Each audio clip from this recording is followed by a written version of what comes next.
Now we'd like to update you on an exclusive story we reported last month on practices at the Delaware River Port Authority.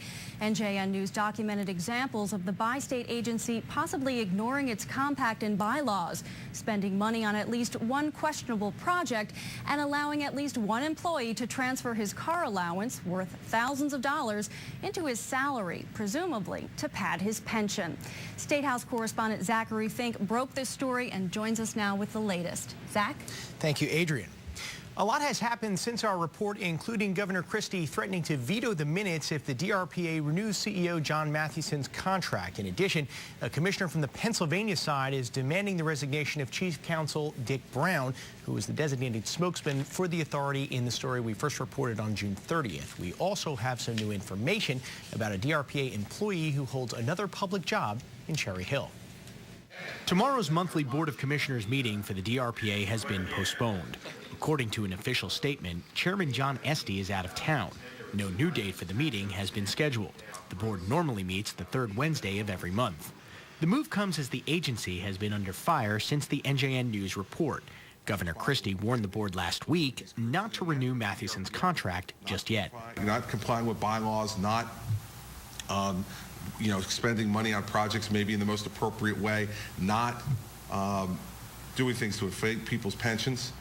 All those things are things that I've asked Deborah Gravicioni to look at carefully to come back and report to me on, and then we'll take whatever appropriate steps that we're empowered to take.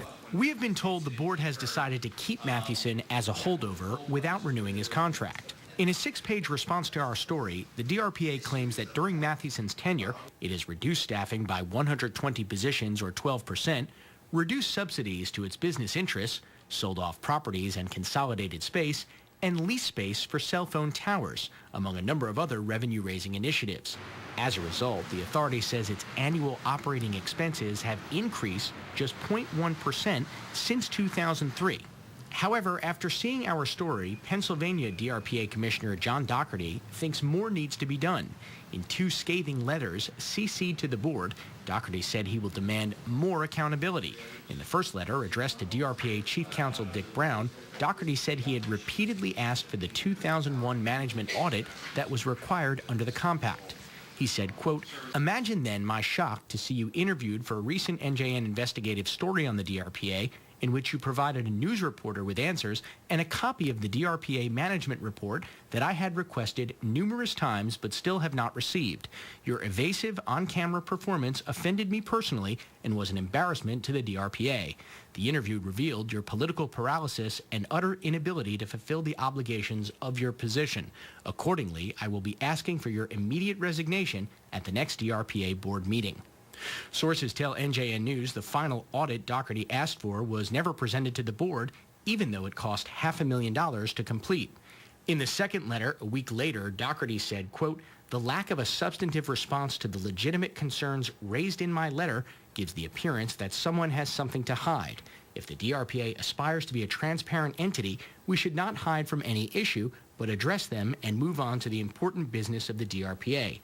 Over the past week, the DRPA has spent too much time on public relations intended to preserve the status quo and not enough time addressing the issues raised in the NJN story or in my letter." Both Doherty and Governor Christie expressed concerns about this answer from Brown. Was your car allowance transferred into your salary? My car allowance is part of my salary at this point, as I think is appropriate. In the June 30th NJN News report, we also showed an example of economic development money being spent by the DRPA on a project that didn't work.